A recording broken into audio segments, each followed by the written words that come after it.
Lecture de la lettre de saint Paul apôtre aux Romains. Frères, vous le savez, c'est le moment, l'heure est déjà venue de sortir de votre sommeil, car le salut est plus près de nous maintenant qu'à l'époque où nous sommes devenus croyants. La nuit est bientôt finie, le jour est tout proche. Rejetons les œuvres des ténèbres, revêtons-nous des armes de la lumière. Conduisons-nous honnêtement, comme on le fait en plein jour, sans orgie ni beuverie, sans luxure ni débauche, sans rivalité ni jalousie. Mais revêtez-vous du Seigneur Jésus-Christ. Le salut est plus près de nous maintenant qu'à l'époque où nous sommes devenus croyants. Cette phrase de saint Paul est toujours vraie. L'un des articles de notre foi, c'est que l'histoire n'est pas un perpétuel recommencement, mais au contraire, que le projet de Dieu avance irrésistiblement. Chaque jour, nous pouvons dire que le dessein bienveillant de Dieu est plus avancé qu'hier. Il est en train de s'accomplir. Il progresse, lentement, mais sûrement.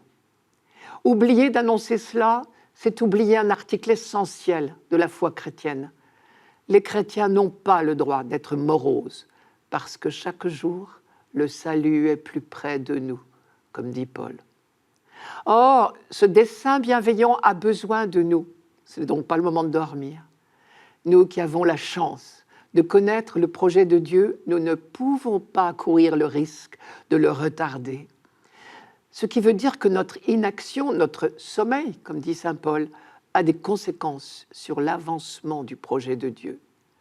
Laisser nos capacités, nos possibilités en sommeil, c'est compromettre ou au moins retarder le projet de Dieu.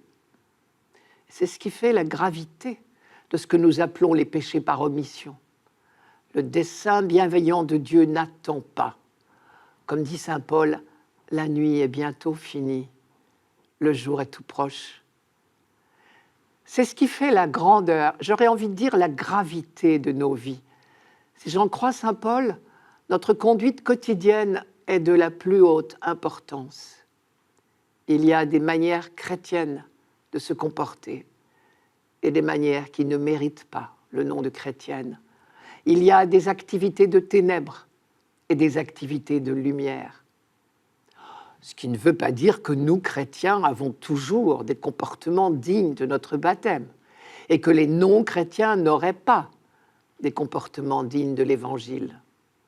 On peut fort bien être chrétien, c'est-à-dire baptisé, et se comporter de manière non conforme à l'Évangile. Comme on peut fort bien ne pas être baptisé et se comporter de manière évangélique.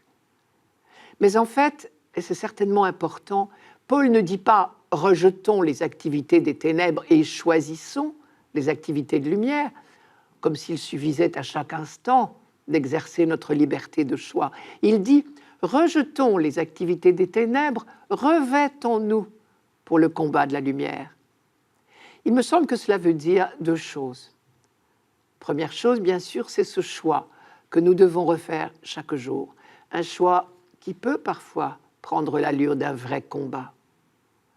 Actuellement, nous ne manquons pas d'exemples. Devant les questions de société, entre autres, le choix d'un comportement évangélique peut nous placer complètement à contre-courant de notre entourage, parfois très proche. Le choix du pardon aussi, nous le savons bien, peut être dans certains cas un véritable combat intérieur. Le refus des compromissions, des privilèges, des commissions, du piston, comme on dit, autant de combats contre nous-mêmes et contre des habitudes faciles de notre société. Enfants de Dieu sans tache, au milieu d'une génération dévoyée, c'est-à-dire qui a perdu son chemin et perverti, vous apparaissez comme des sources de lumière dans le monde, vous qui portez la parole de vie, c'est une parole de Paul dans la lettre aux Philippiens. Deuxième chose, dans cette phrase « revêtons-nous pour le combat de la lumière », il y a aussi l'image du vêtement de combat. Ce n'est pas la première fois que Paul l'emploie. Aux Corinthiens, par exemple, il a parlé, je cite, des armes de la justice. Et aux Thessaloniciens, il écrivait, je cite, « Nous qui sommes du jour, soyons sobres, revêtus de la cuirasse de la foi et de l'amour, avec le casque de l'espérance du salut. Et ici, il parle d'un vêtement de lumière. Et ce vêtement de lumière n'est autre que Jésus-Christ lui-même, dont la lumière nous enveloppe comme un manteau. Puisque, après avoir dit « revêtons-nous pour le combat de la lumière », Paul ajoute « revêtez le Seigneur Jésus-Christ ». Au fond, cette phrase « rejetons les activités des ténèbres, revêtons-nous pour le combat de la lumière » est certainement une allusion à la célébration du baptême. Vous savez que le baptême était donné par immersion.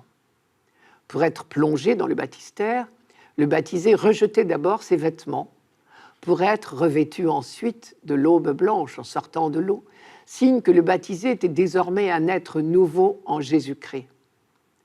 Vous connaissez la phrase de la lettre aux Galates ? « Vous tous qui avez été baptisés en Christ, vous avez revêtu le Christ. » Ce qui veut dire que ce combat du comportement chrétien, qui dépasse nos forces, il faut bien le reconnaître, ce combat n'est pas notre combat, mais celui du Christ en nous.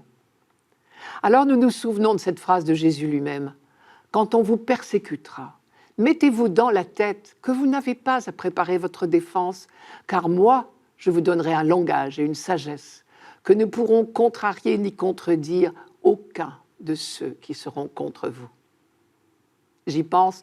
Dans le langage courant, il nous arrive bien de parler d'un habit de lumière. C'est à propos du toréador.